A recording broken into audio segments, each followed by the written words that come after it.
Bonjour à tous, c'est mes grosses fumeuses, j'espère que vous allez bien. Aujourd'hui on se retrouve dans une vidéo à savoir et on va donc voir ensemble l'alimentation des poules en dehors des grains qu'on va venir leur donner. On va donc voir ensemble la nourriture qui va plutôt être positive pour les poules, qui va leur apporter des besoins, contrairement à une nourriture qui va plutôt être toxique pour les poules et donc vraiment à éviter. Pour commencer, il faut donc savoir que pour avoir des poules en bonne santé et des œufs de bonne qualité, il est indispensable de leur apporter une nourriture saine pour leur assurer un bon équilibre alimentaire. On va donc leur apporter une nourriture composée de protéines, de vitamines.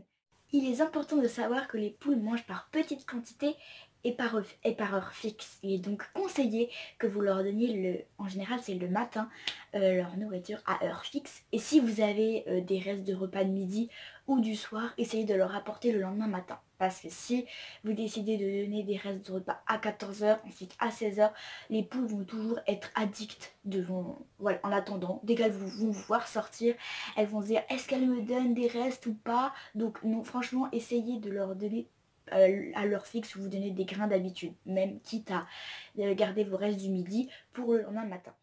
On va donc pour commencer voir ensemble ce qui est bon pour nos poules. Donc si vous voyez, regardez un petit peu en bas, c'est normal, j'ai vraiment tout répertorié pour être sûr de rien oublier. Donc pour savoir ce qui est bon pour nos poules, alors on retrouve les épluchures de légumes et de fruits, sauf les exceptions que je vais vous citer tout à l'heure. On retrouve les restes de salade, le pain mouillé, la charcuterie, les coquilles d'huîtres et d'œufs broyés, les croûtes de fromage, les restes de plats que vous avez cuisinés, le poisson, la viande, les pâtes, le riz et le yaourt nature. Il n'y a pas d'autre yaourt. On retrouve également les céréales qui est très important, mais la plupart du temps on le retrouve forcément dans le grain. Donc on retrouve le blé, le maïs, l'avoine, mais par contre surtout pas d'orge, en fait c'est très piquant pour les poules. Et en ce qui concerne les graines entières, on retrouve le pois, le soja, le lin, le tournesol et le colza.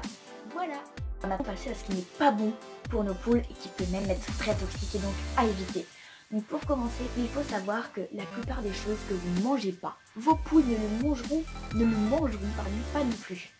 Je vais vous donner un exemple. Donc, les pommes de terre crues, les épluchures d'oignons, de bananes, de kiwis, d'agrumes, les feuilles de poireaux crus, le céleri, le pain moisi, les trognons de chou, les restes de vos plats cuisinés particulièrement salés ou épicés, peaux et noyaux d'avocat, le marc de café, donc c'est le petit résidu que vous mettez dans la cafetière qui a évité de leur donner, les viandes crues, la nourriture périmée, avariée, etc., les cacahuètes, les haricots secs.